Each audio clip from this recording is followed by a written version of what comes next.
Est-ce que vous parlez de la lumière? La lumière, c'est vous faites.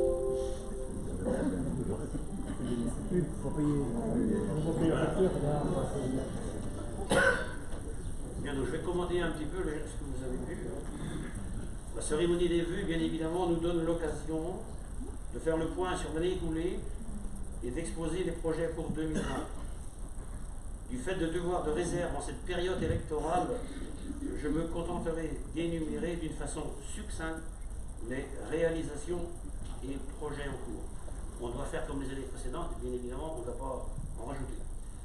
Au retour sur 2019, au nom de l'état civil, au niveau de l'état civil, nous avons enregistré 13 naissances, malheureusement 19 décès, et nous avons célébré 4 mariages, et il y a eu aussi 3 passes. Notre population officielle, aujourd'hui, est de 1669 habitants. Au niveau de l'urbanisme, nous avons enregistré 23 permis de construire, dont 10 maisons individuelles, des maisons neuves.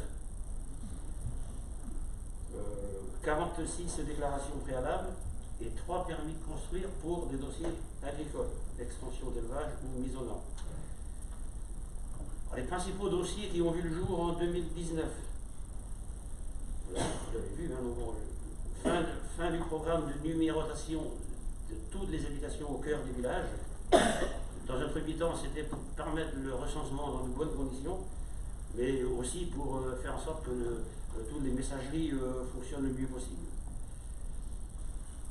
Donc réflexion des rues traversières au cœur de bourg, aménagement de bourg, ça, hein, donc rue traversière, rue duel des frères Lamennais. Alors, évidemment, les réseaux étaient vétustes, ils ont été refaits, ils ont été enfouis. La voirie a été entièrement remodelée, ainsi que l'éclairage public. Et donc des semblants de trottoirs, enfin, des trottoirs ont été limités. Donc consolidation et rejoindre du mur ici du parking face au centre culturel.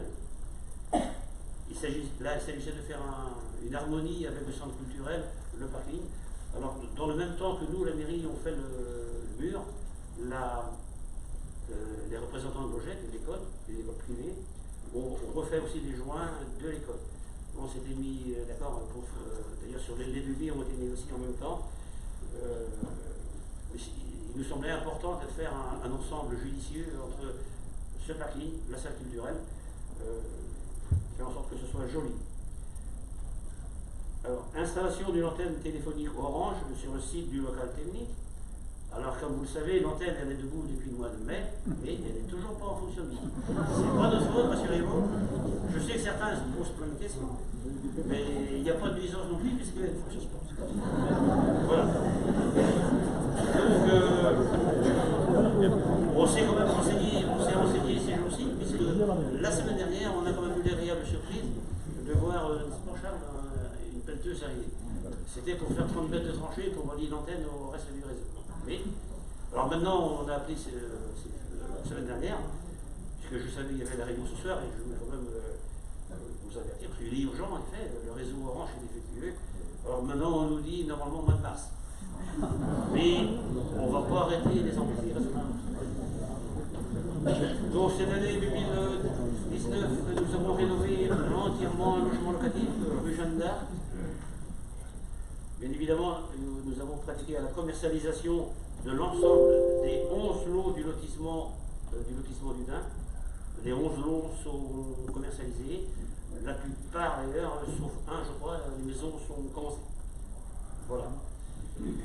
Et dans le même secteur, au secteur de Beaumélo, nous avons lancé l'acquisition foncière de 12 500 m² pour permettre l'extension du lotissement. Alors ce sera un nouveau lotissement, vous l'avez vu là dans les photos, il se rappellera les grilles du bois. C'est ça. Voilà. Avec nos amis de Malansac, donc la cuisine centrale a été mise en place pour livraison de repas dans nos écoles du territoire, dans les territoires du Sivu. Bien évidemment, nous avons poursuivi les mises aux normes des bâtiments communaux, notamment donc, pour les normes pour la consommation, mais aussi notamment pour les normes handicapées. Ainsi que le salon de coiffure a vu donc sa terrasse refaite pour que tout le monde puisse y accéder.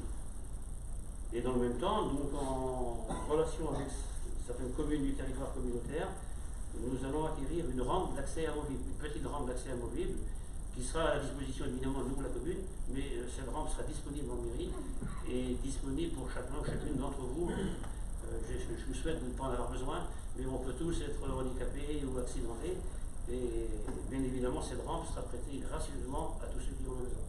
Il suffira de passer en mairie. Donc l'entretien régulier donc, des bâtiments communaux.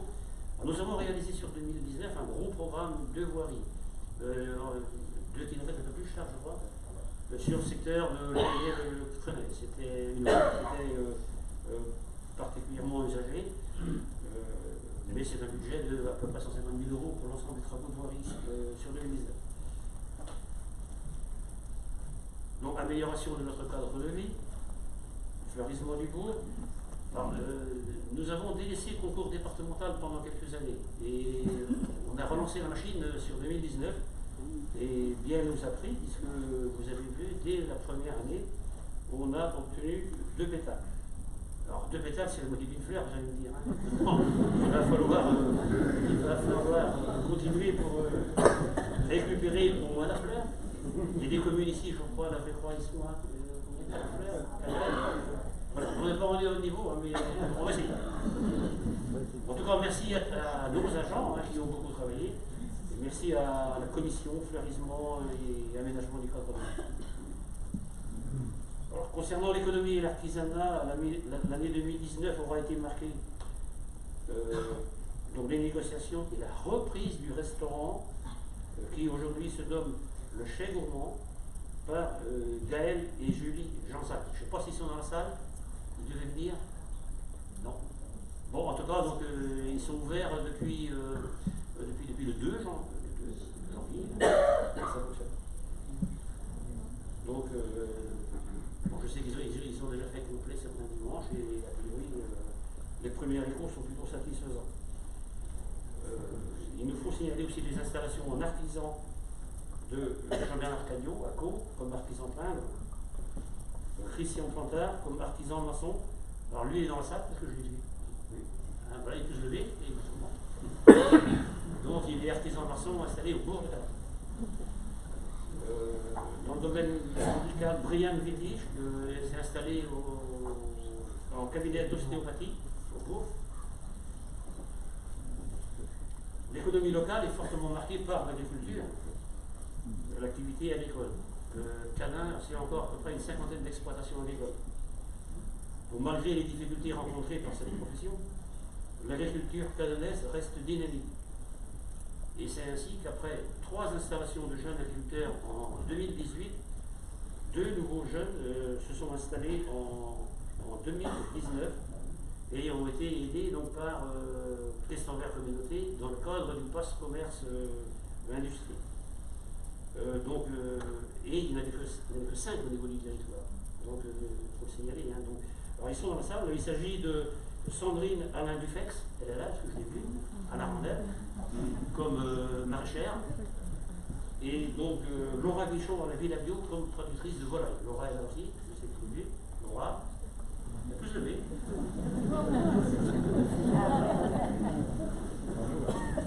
Donc, j'espère que j'oublie personne. Et en tout cas, bien évidemment, au nom du conseil municipal, je souhaite bonne réussite à tous ces nouveaux installés. Bien évidemment, le conseil municipal a travaillé sur de nombreux dossiers, des études pour des réalisations qui vont voir le jour en 2020. Donc la refonte totale du local du stade, pour le rendre plus fonctionnel, accessible aux personnes handicapées, et ainsi porter sa capacité à 120 personnes. Bien évidemment, ce local sera à disposition des associations et des particuliers pour les fêtes de famille. Alors, au niveau du lotissement, sur le lotissement du Dain, je vous ai dit, donc, les 11 lots aujourd'hui sont commercialisés. Il nous faudra réaliser les travaux de deuxième phase. Les travaux de deuxième phase, c'est la voirie, l'éclairage public, les paysages et ainsi de suite. Donc, et les travaux du nouveau lotissement devraient intervenir à fin de l'été, juillet, août. Donc, dans la continuité du lotissement du Dain, donc le lotissement des Pieds du Bourg, et là, donc, il y aura 19 lots. de l'eau. On est au stade de le dossier technique est pratiquement travaillé aujourd'hui. Il nous faut travailler sur l'enfouissement. Il y a une ligne électrique haute tension. On a une réunion la semaine prochaine pour avancer. Mais on n'est pas en retard là-dessus et normalement les travaux. Alors on a déjà la demande, on a déjà, on ne peut pas faire de réservation bien évidemment, mais on a déjà des inscriptions disons pour des lots. Autre dossier, nous allons améliorer l'éclairage du bourg qui est défectueux, régulièrement défectueux. La réflexion technique est aujourd'hui validée, engagée. Nous sommes en attente des devis. Des devis aussi pour avoir la participation du SDEM, bien évidemment. Alors, ce qui va être fait, c'est le changement des horloges de commande pour faire en sorte que l'ensemble des rues ou des cœurs de bourg, soient éclairés de la même manière. Nous allons remplacer tous les luminaires vétustes, certains sont très vieux, par des nouveaux appareils modernes, évidemment moins énergivores. Et nous allons surtout renforcer l'éclairage public sur le secteur garderie, salle de sport, salle de arénerie et cantine. Les associations et les privés souvent nous demandaient, mais là ça ne fonctionnait pas bien, il y avait un problème de raccordement de secteur, donc là ça va être refait carrément à neuf. Et donc nous avons rénové, vous avez vu l'espace piéton autour de la fontaine Saint-Pierre, les rues de la Syrie. Le parvis de bois a été démonté parce qu'il devenait vraiment dangereux, glissant. Donc rien n'est décidé encore. Quelques schémas ont été faits par des architectes, mais ça c'est un projet 2020. Donc je termine par là mon exposé sur les réalisations 2019 et les projets 2020. Alors, tous ces projets, bien évidemment, ont été décidés et travaillés par l'équipe municipale actuelle. Le premier trimestre 2020 sera marqué par l'entrée en vigueur du PLUI, plan local d'urbanisme intercommunal. Après 6 ans d'études, de réflexion, le PLUI a été adopté, voté en conseil communautaire le 16 décembre. Aujourd'hui, après d'ultimes vérifications par les services de l'État, il sera opposable hier pour tous les dossiers d'urbanisme à partir de février, normalement fin février. Je crois que c'est fin février. Pour tout le territoire. Donc, quelques grandes lignes qui concernent évidemment le PLUI, qui sont la base du règlement. Donc, les constructions neuves, les maisons neuves ne pourront plus se faire qu'en zone urbaine et dans les zones, les OPA, les opérations programmées d'aménagement, qui sont programmées autour du bourg. Nous avons 5 hectares autour du bourg.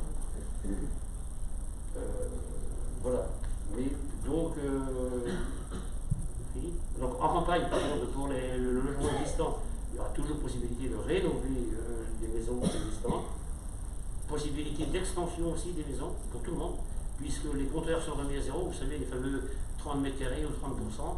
Certains ont déjà bénéficié de ces droits. Les compteurs sont remis à zéro et tout le monde pourra repartir avec l'extension possible des maisons, ainsi que la construction d'annexes de 50 mètres carrés.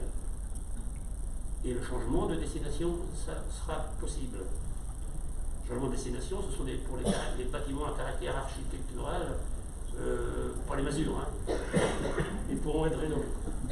Donc il y a des avantages et des inconvénients. Évidemment, le PLU a pour but aussi de protéger les zones humides, les espaces verts, les espaces boisés et les abreuvoirs. Le 1er janvier, donc, il a été pratiqué au transfert des compétences eau et assainissement au SIAP de Clestambert, suite à la dissolution du SIAP de Saint-Jacques-du-Lapin. Donc les conséquences du transfert pour l'assainissement collectif, traitement, création et entretien des réseaux, c'est confié au SIAP de Clestambert, n'est-ce pas, le président du SIAP. Et par contre, les suivis donc, se fait en délégation de service public par les agents de la SAUR.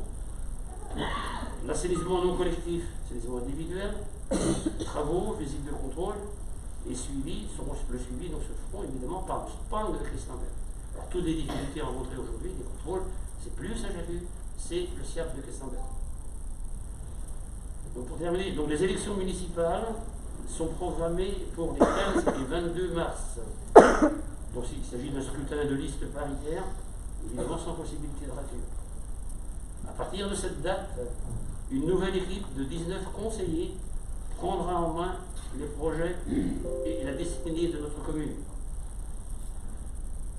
Il me revient désormais de faire une annonce pour répondre à une question qui m'est posée depuis quelque temps. Est-ce que je serai candidat? Donc officiellement, je serai candidat à ma succession et je solliciterai vos suffrages au mois de mars. Le droit de réserve m'interdit d'en dire plus aujourd'hui. La communication se fera dans les jours à venir. Avant de conclure mon allocution, il me revient de remercier tous ceux et celles qui participent au dynamisme et au développement de notre commune. Merci particulier à mes adjoints, aux conseillers municipaux, aux membres des commissions et du CCAS. Merci à l'ensemble des salariés communaux, administratifs et techniques. Merci aux présidents et membres des associations. Merci à toutes les forces vives de la commune, les PME, les PMI, les entreprises, enfin bref. Merci à tous les bénévoles pour l'entretien des chapelles, des circuits de randonnée, l'entretien du petit patrimoine. Merci en particulier pour le fleurissement de notre commune. Merci à vous tous pour votre présence nombreuse. Cette présence nombreuse témoigne de l'intérêt que vous portez tous à la vie de notre cité et au dynamisme de notre commune. Pour terminer, je vous renouvelle à toutes et à tous mes meilleurs vœux pour 2020. Qu'elle vous apporte joie, bonheur, santé, réussite dans tous vos projets. Merci et bonne année 2020. Merci à vous.